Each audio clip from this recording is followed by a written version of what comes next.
what's going on? I don't have time to talk right now. What we need to do is get the heck out. Please, doctor, I'm a scientist. I love science. Listen, I don't have any breakdown on science! Doctor, what are we doing? I just told him we need the heck out. Doctor, where are we going? Out of this plane!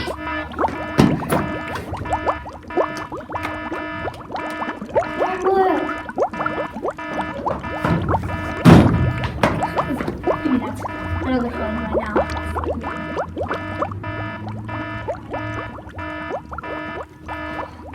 So easy. Come on, run!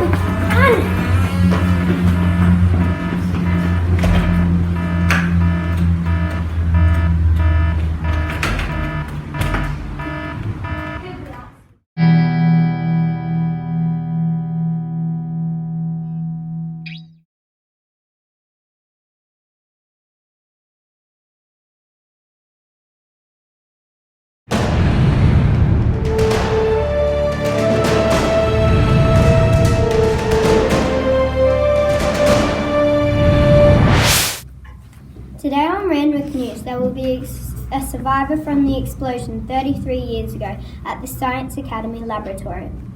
We are at the ruins where the laboratory is currently being rebuilt. This is the place where this terrible explosion happened 33 years ago. We now welcome 52-year-old Jeffrey. How do you feel, Jeffrey?